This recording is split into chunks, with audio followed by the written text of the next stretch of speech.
This channel does not promote any violence, harmful or illegal activities. All content provided by this channel is meant for an educational and information purpose only.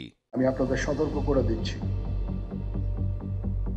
আপনারা যদি নিজেদের মধ্যে ভেদাভেদ ভুলে একসাথে কাজ না করতে পারেন, নিজেরা যদি কাদা ছোড়াছুড়ি করেন, মারামারি কাটাকাটি করেন, এই দেশ এবং জাতির স্বাধীনতা সার্বভৌমত্ব বিপন্ন হবে। বাংলাদেশে এবার সেনা প্রধানের হুঁশিয়ারি, নিজেদের মধ্যে মারামারি বন্ধ করো, দেশের স্বাধীনতা সার্বভৌমত্ব বিপন্ন হবে।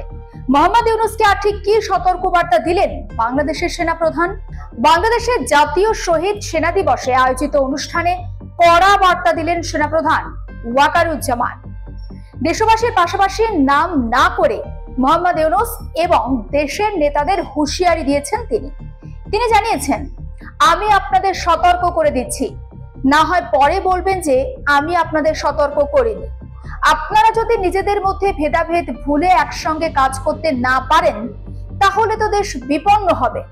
যদি 2 লাখ পুলিশ মাঠে সক্রিয়ভাবে কাজ না করে, তাহলে একা সেনাবাহিনী কি করতে পারে? পুলিশই বা কিভাবে তাদের কাজ করবে? তাদের তো মনোবল ভেঙে দেওয়া হয়েছে। কেউ রয়েছেন জেলে, তো আবার কারোর বিরুদ্ধে মামলা দায়ের করা হয়েছে। ইউনূস সরকার ইতিমধ্যেই কয়েকশো পুলিশকে যারা হাসিনার সময় ছিলেন বা হাসিনা ঘনিষ্ঠতার অভিযোগে বরখাস্ত করেছে। বহু পুলিশের বিরুদ্ধে সরকার মামলা করেছে।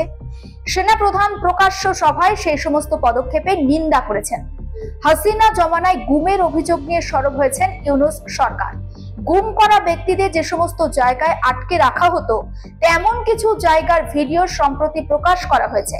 আর ওই জায়গাগুলো বাস্তবে রয়েছে বলে পরিদর্শন করে দাবি করেন খোদ প্রধান উপদেষ্টা মোহাম্মদ ইউনূস। আর এই প্রসঙ্গে সেনা প্রধানের বক্তব্য, গুমের অভিযোগ তুলে যদি সেনা গোয়েন্দা সংস্থা DGFI কে কাঠগড়ায় তোলা হয়, তাহলে কি করে হবে? বাহিনীর মনোবল ভেঙে গেলে চলবে কি করে? বাংলাদেশের সেনাপ্রধান যে পরিস্থিতির ব্যর্থতার দায় মোহাম্মদ ইউনূসের ওপরই চাপিয়েছেন, তাতে কোনো সন্দেহ নেই। হাসিনা সরকারের পতনের পর বাংলাদেশের আইন শৃঙ্খলা পরিস্থিতির চরম অবনতি হয়েছে। ইউনূসের অন্তর্বর্তী সরকার ক্ষমতায় আসার পরও তার যে খুব একটা উন্নতি হয়েছে তা বলা যায় না, বরং পাল্লা দিয়ে বেড়েছে সংখ্যালঘুদের ওপর নির্যাতনের ঘটনা। রাজধানী ঢাকার মতো শহরে দিনে দুপুরে চুরি, ছিনতাই, ডাকাতিও বেড়েছে।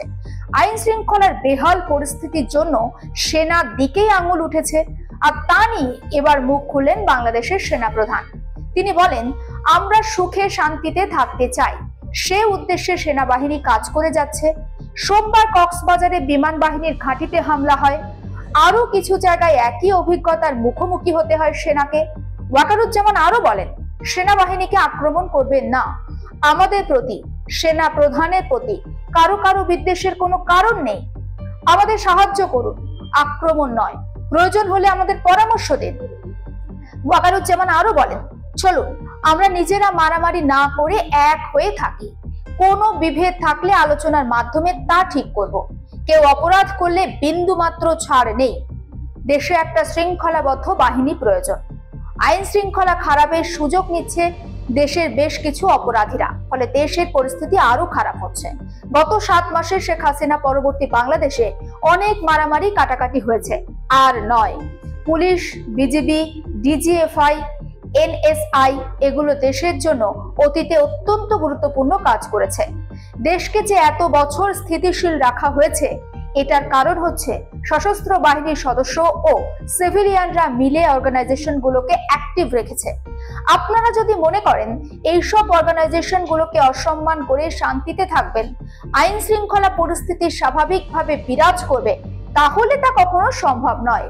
এভাবে বাংলাদেশের সাধারণ মানুষ এবং যারা পুলিশ ও নিরাপত্তা বাহিনীর ওপর আক্রমণ করছে, তাদেরকেও কড়া বার্তা দিলেন সেনাপ্রধান ওয়াকারুজ্জামান। আর এর থেকে শিক্ষা নিয়ে কি শোধরাবে মোহাম্মদ ইউনূস?